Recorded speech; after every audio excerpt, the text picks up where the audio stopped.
BC రిజర్వేషన్ల అంశంపై విచారణ రేపటికి వాయిదా వేసింది హైకోర్టు. రేపు మధ్యాహ్నం 2:15 విచారణ కొనసాగుతుందని కోర్టు చెప్పింది.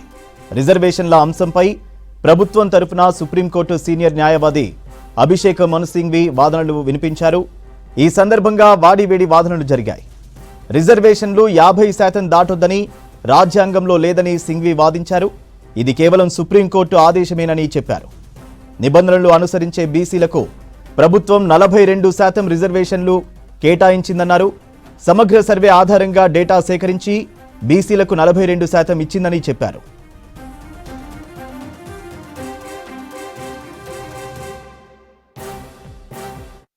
మొదట జీవో నెంబర్ 9ని ఛాలెంజ్ చేస్తూ చేసినటువంటి పెటిషనర్ల తరఫు నుంచి వినిపించిన వాదనలు మీకు ముందే చెప్పడం జరిగింది. అయితే ప్రభుత్వం నుంచి వచ్చినటువంటి ఆర్గ్యుమెంట్స్, మన ప్రభుత్వం నుంచి వచ్చింది ఏంటంటే ఇది రాజ్యాంగబద్ధం కాదు 50% సీలింగ్ అనేది.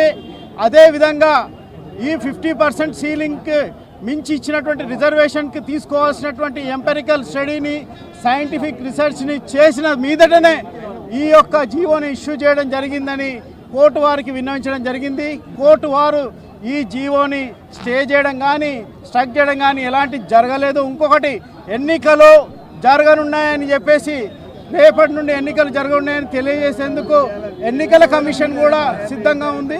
కాబట్టి ఇక్కడ కోర్టులో ఎన్నికల కమిషన్ చెప్పింది, కోర్టుకు విన్నవించింది. ఎన్నికల కమిషన్ కూడా మేము నోటిఫికేషన్ ఇస్తున్నాం అని చెప్పింది. నోటిఫికేషన్ ఇవ్వకుండా స్టే ఇవ్వాలని అడిగినలో నోటిఫికేషన్ ఇవ్వమని చెప్పేసి ఇస్తామని చెప్పారు. ఇవ్వకూడదని మాత్రం కోర్టు చెప్పలేదు. కాబట్టి నో స్టే ఇప్పటి వరకు ఎన్నికలు జరగనున్నాయి. జరిగినటువంటి జీవో నంబర్ 9 పైన హైకోర్టు ఎలాంటి స్టే కూడా ఇవ్వలేదు.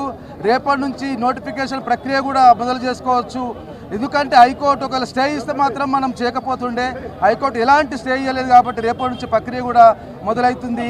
మన గౌరవంలో హైకోర్టు ఇచ్చినందుకు మన అందరి తెలంగాణ బిడ్డల తరపున, నా తెలంగాణ బీసీ తరపు అందరికీ ఈరోజు హైకోర్టులో మేము 3 days బ్యాక్ రిట్ పిటిషన్ వేసినాము. On behalf of the petitioners తరఫున మేము అపియర్ అయ్యి యాజ్ ఎ అడ్వకేట్గా మేము అపియర్ అయ్యి మా బాధలు చెప్పుకున్నాము. 3 decades అంటే 30 సంవత్సరాల సంది ఈ బీసీఏలో ఉన్న వాళ్లకు, బీసీలకు ఎంత రిజర్వేషన్ ఇచ్చినా అని ఈ యొక్క వర్గాలకు ఏ రంగంలో కూడా రాజకీయ ప్రాతినిధ్యం ఇవ్వలే. 1970 నుండి బీసీఏలకు 7% రిజర్వేషన్ ఇవ్వడం జరిగింది. అది ఉద్యోగాలలో ప్లస్ విద్యా సంస్థలలో ఆల్రెడీ 30 ఏళ్ల సంది అమల్లో ఉంది, 50 ఏళ్ల సంది అమల్లో ఉంది. 94లో ఈ లోకల్ బాడీస్కు రిజర్వేషన్ ఏదైతే ఇచ్చిర్రో 94 నుండి ఇప్పటి వరకు కూడా ఈ యొక్క బీసీఏ గ్రూప్ల చిన్న కమ్యూనిటీస్కు, మోస్ట్ బ్యాక్వర్డ్ కమ్యూనిటీస్కు మాత్రం ఎక్కడ కూడా రిప్రజెంటేషన్ లేదు. ఈ విషయంలో మేము హైకోర్టులో సపరేట్ రిట్ పిటిషన్ వేసినాము. దాని మీద ఈరోజు ఏబిసిడి కేటగరైజేషన్ కొరకు వేసినాము. అది ఈరోజు చీఫ్ జస్టిస్ గారు మా యొక్క ఆర్గ్యుమెంట్ కూడా విన్న తర్వాత అన్నిట్లను క్లబ్ చేసిండు. ఎలాంటి ఇంటరిమ్ ఆర్డర్ పాస్ చేయలేదు. ఈరోజు తెలంగాణ హైకోర్టులో రేపటికి వాయిదా వేయడం జరిగింది.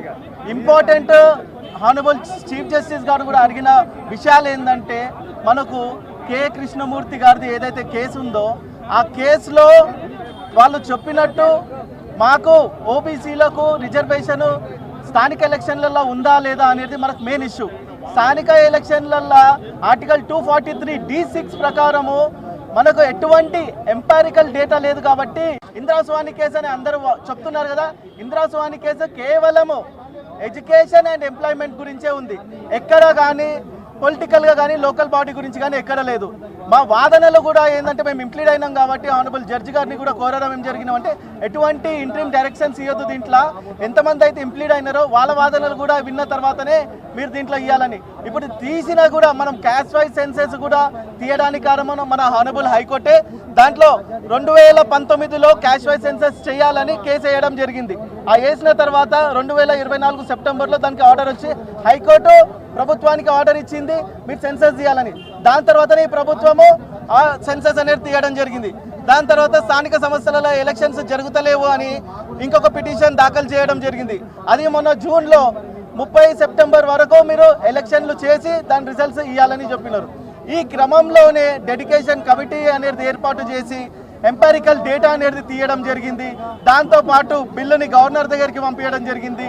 గవర్నర్ దగ్గరికి పంపించిన క్రమంలో అది ఇంకా 3 నెలలు కాలేదు కాబట్టి నెలన్నర అయింది కాబట్టి ఎటువంటి అక్కడ నుండి ఆర్డర్ రాలేదు కాబట్టి వీళ్ళు ప్రభుత్వం జియో తీసిందని మేము అజ్యూమ్ చేస్తున్నాము. ఆ జియో ప్రకారము 42% ఏదైతే ఉందో అది చట్టపరమైనదే, న్యాయమైనదే, ధర్మమైనదే. దీన్ని కంటిన్యూ చేయాల్సిందిగా మేము ఈ ప్రభుత్వానికి కోరుతున్నాము. అదేవిధంగా ఆనరబుల్ కోర్టుని కూడా మేము